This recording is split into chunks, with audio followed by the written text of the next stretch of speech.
week in the Lakeville Journal. I know we've got Cynthia Hoswender on the line. Cynthia, good morning. Good morning. And Janet Manko on the line. Good morning, Janet. Good morning. It worked. So we've got a morning that it's 41 degrees, and we have sunshine, and we're expecting 65. It's a great morning. Yeah, it's a great one. A little bit Mercury in retrograde here. Things keep breaking, but we'll see how the day goes. No, that's not Mercury. What is it? Oh, it's a long story. Okay. It's a long story. On. Just cover up, okay? Okay. All right, well, we'll go right to this week's edition of the Lakeville Journal. And I want to tell people, when I talk about the Lakeville Journal every week here, I get the digital edition. I just love it because it's a PDF version of the regular paper. And it's like thumbing through the regular paper. So if you haven't done it yet, you can sign up for it at tricornernews.com. There's an unsolicited plug because I just find it so much easier to read this way, but that's just me. But anyway. Well, I'm Thank so you, glad Marshall. to hear that but we thought that was, because, it's searchable. You can zoom in on it if, the type is too small in some areas or you want to really read something carefully. Yeah, it's really a great product, so thank you for that. All right, it's always what's up in front of me. We'll start off with, this matches an interview Dr. Mark Herco called that wanted to go on the air last week. The Sharon Hospital will continue to do what they do when it comes to vaccinations. He was explaining, though, but there's just so much they can do. There's only so many people they can hire. And you've got a full story by Patrick Sullivan talking about COVID-19 vaccinations. And we talked to Dr. Herco and to Maria Horn, our state rep, and there had been a conversation last week where what we had been told was that the state was considering moving vaccination away from all the hospital sites. And anybody who's 55 or older knows that last week, just as sign-ups were beginning on the state VAM site, they pulled Highwatch off. And that site it was pretty crashed all last week, and I'm not sure if it's back up now because I'm happy to say I'm getting my vax today. I haven't been on it. But it looked like the two local sites were about to be closed, and some of the rec directors and social services directors here who've been helping people sign up and still have a backlog of over 75 people trying to get appointments were very upset about it.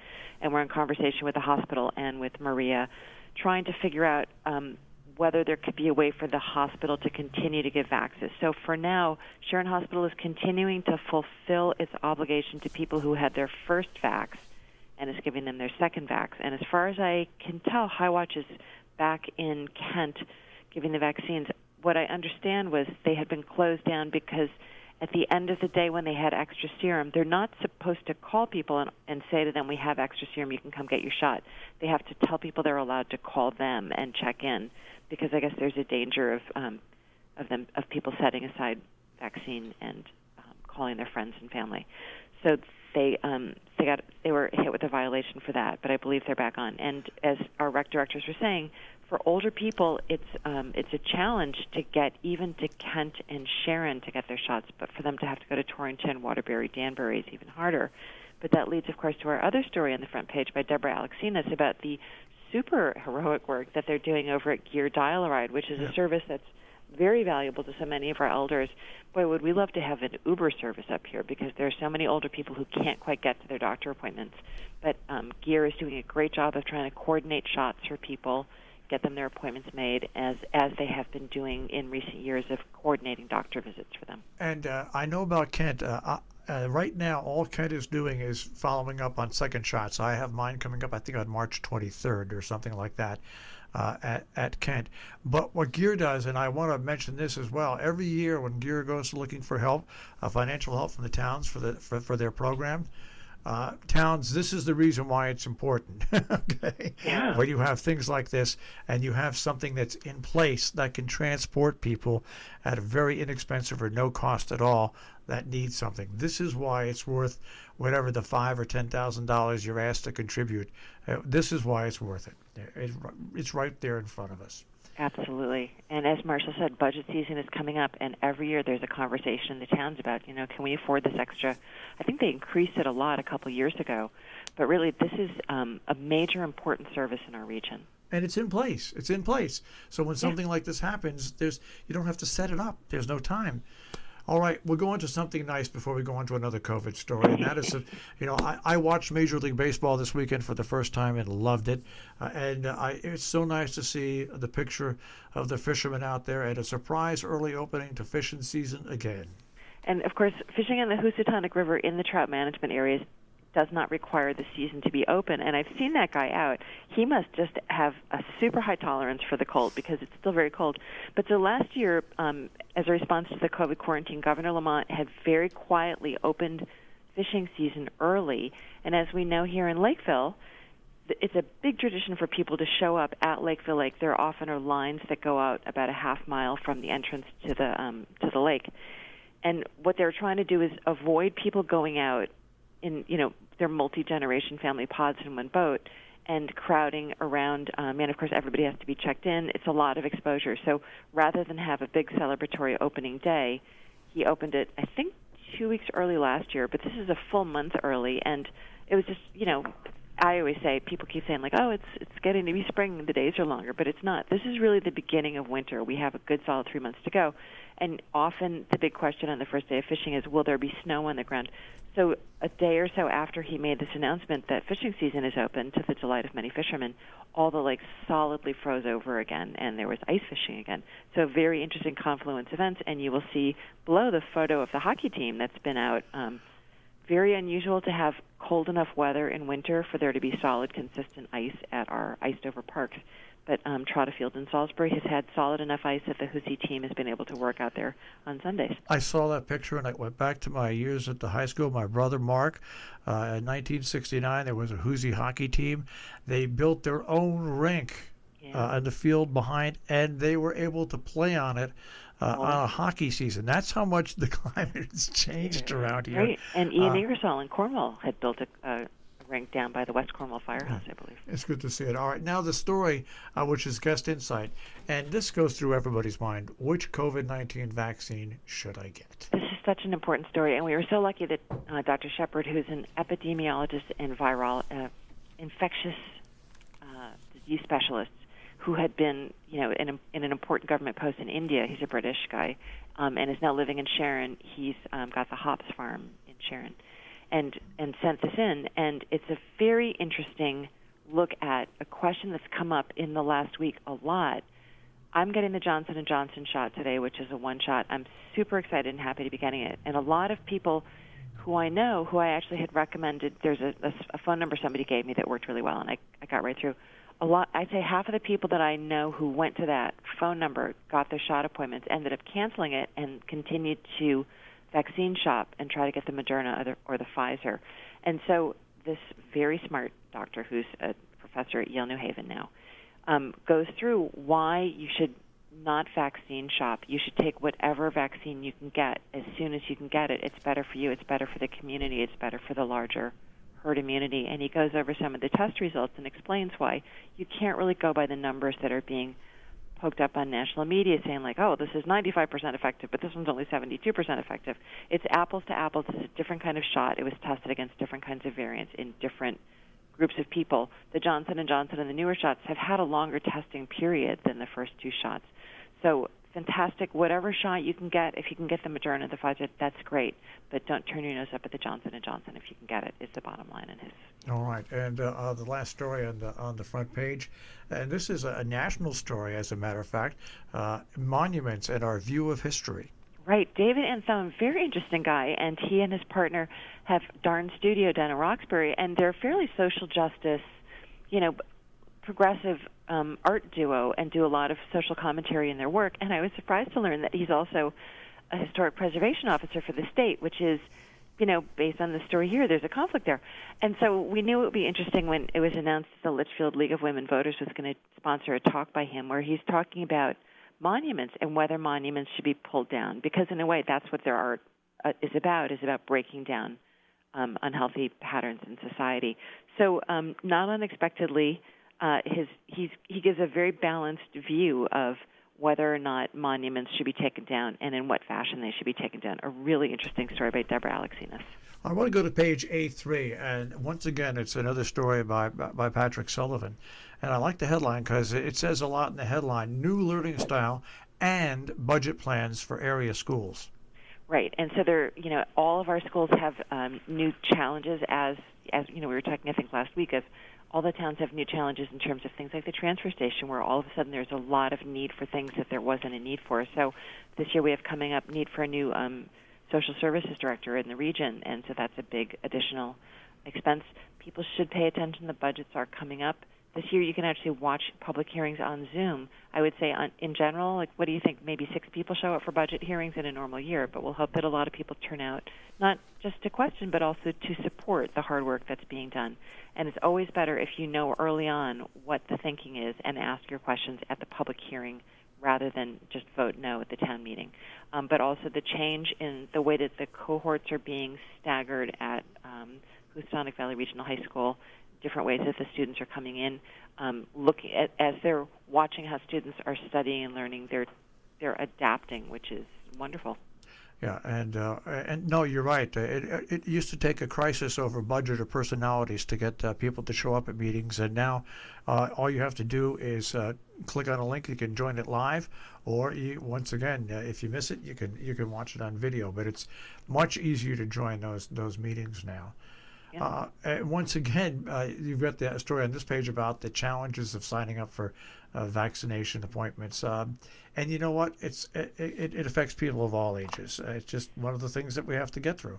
Although, interestingly, I talked to somebody at Hartford Healthcare early in the process when everybody's websites had crashed, and she said, we think that what it is the people in the 55-plus age group are a little more Internet savvy, and so all of them immediately went online on Monday morning to get their appointment, and the systems all crashed. Yep. But, our social services agents, if you're having trouble, do give them a call, but they don't have a secret. There's no magic bullet. All right. In your obituary section, of course, we lost Robert Peters last week. He'll be having a small family thing and maybe something at the Woodland later on. But wow, a giant, and Philip Turney. I mean, just everybody knew him. It didn't matter what state you were in. Everybody loved him. It's a big changing of the guard. We have the sale of the movie house. We've got Rob Peters stuff. We have something we posted on Instagram that we'll have in the paper next week as well, and on our Facebook page. The Woodland is going to stay open. Yep. There's some complexity going on in terms of, what that's going to look like. They're working that out and have promised to keep us up to date as that's going on. And we got Robert's obituary last night from his sister Elizabeth. So we are posting that online today, and that will be in next week's issue. But Phil Turney, not only his obituary, but a very beautiful tribute to him on the front page of our Millerton News. All right, and bonjour, a new restaurant in Sharon. It's so good. I love it. I've been there, I think, 4 times. It's really, really great. Delicious food, very friendly and nice, and a wonderful story by Hunter Lyle. But also we'll be doing a story in conversation with Robert about the fact, Robert Orber, the owner of the restaurant, who has purchased Beardsley Garden, which is another important commercial site in Sharon. He's using it as a residence now. They're fixing up the little brick building for him and his son Lucien to live in, and they're going to be growing vegetables for the farm there. He's doing a lot of local sourcing. He's using Q Farms as a source, for instance, for his meats. So we'll do a story on that as he gets ready to order his seeds. And this is a tiny little story, but it's a big story about a new cafe opening in Falls Village. Yes, and so we all thought it was going to be J.P. Gifford, which has done such a great job in Kent and Sharon, and they won't reveal who the new cafe owner is going to be, but it's not going to be Gifford's, who'd had a lot of negotiation with the town. But somebody is going to open something. It's a big deal in that town where, of course, Mountainside is very popular and is doing drive-through, but they lost Toymaker Cafe, which is a wonderful little place right in the middle of town. All right, a nice story about North Canaan. And this is a pretty big story about the Gain River access points. This is a huge story, and everybody I know who's noticed this has said, oh, that's a great idea. There's that little brown Masonic Lodge as you're coming around the curve entering into town, and I'd noticed they'd built a stairway down to the riverfront from it, and I thought, well, that's interesting. That building's been for sale for years, and you could never quite figure out what it was going to be. So it's now going to be a river access point. Anybody who's been paying attention for the last couple of years knows that, especially during COVID last year, the river was super overpopulated with people from out of town, often entering at places that were not safe and that did not have parking. So this is now going to be a river access point. The town of North Canaan is very happy to have it because they're having this wonderful revitalization in their downtown area right now and can actually service people who come into town and then want to go get lunch or, want to get lunch and use a bathroom or, want to dispose of their trash. There will be trash bins there. So I think this is a win-win for the other towns that have been overstressed by this, but also for North Canaan and for anybody who wants to use the river in summer. All right. I want to mention you've got a great section of area businesses thanking everybody that has helped us get through the period we've just been through.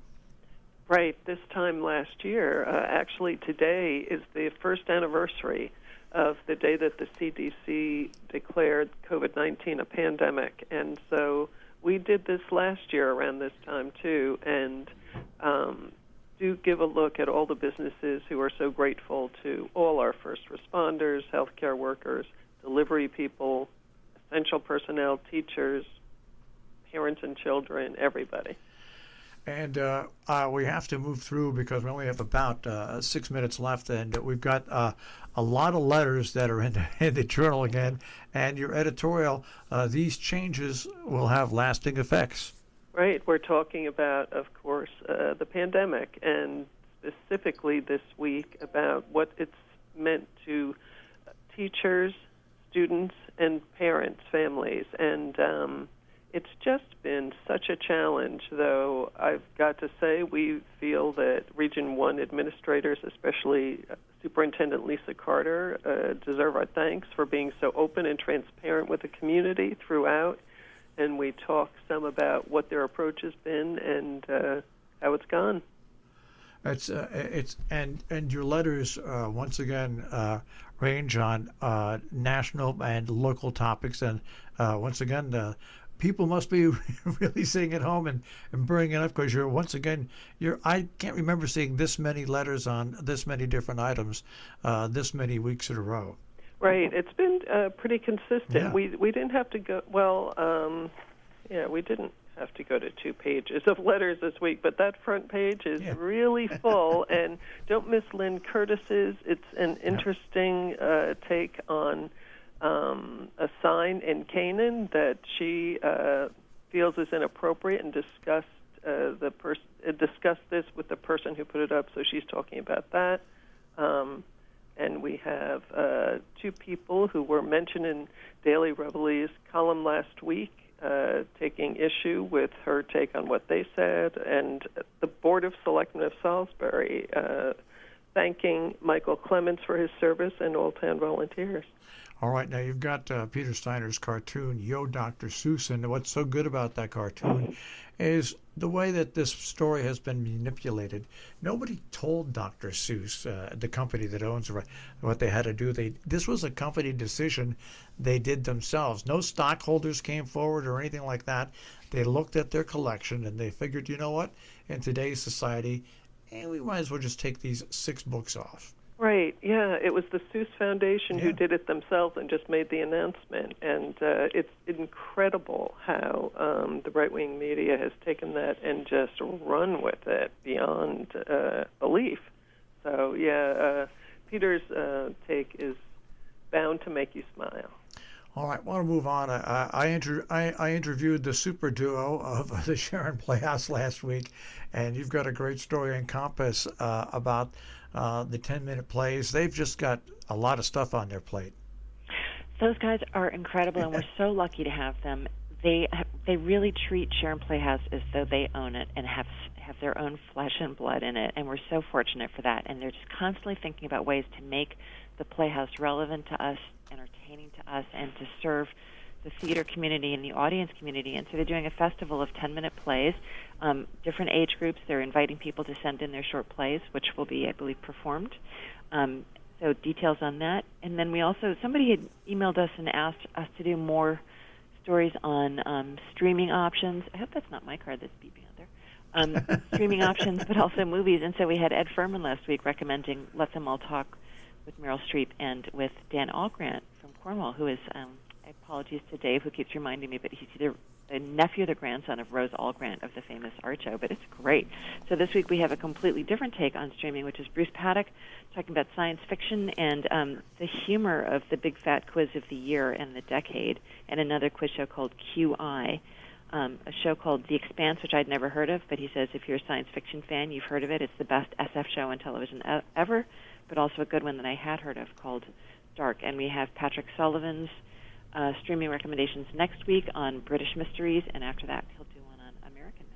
You know, it's interesting. I have become a big documentary fan during these times and have seen some amazing documentaries. I am a big science fiction fan, and I looked at this article and just smiled because if you're a science fiction fan, there is no lack of things that you can watch streaming live right now.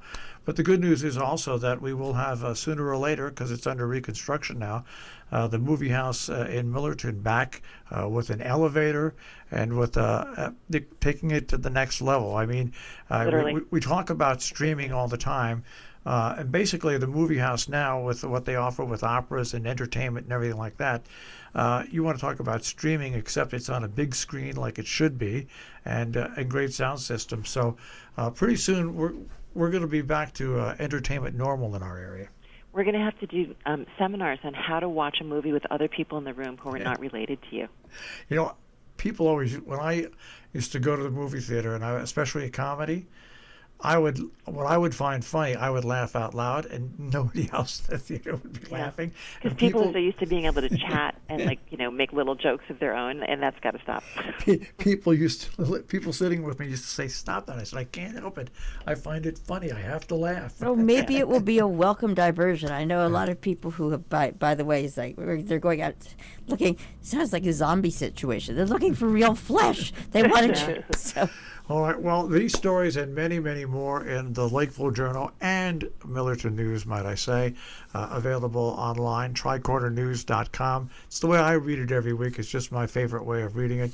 But, of course, you can get it at the area newsstands, and also you can get it delivered to your home when you can actually hold everything right in your hands. So, guys, keep up the great work. Thank you so much. Thank you so much. All right. That is This Week in the Lakeville Journal, and once again, you can find them at tricornernews.com, tricornernews.com on the web.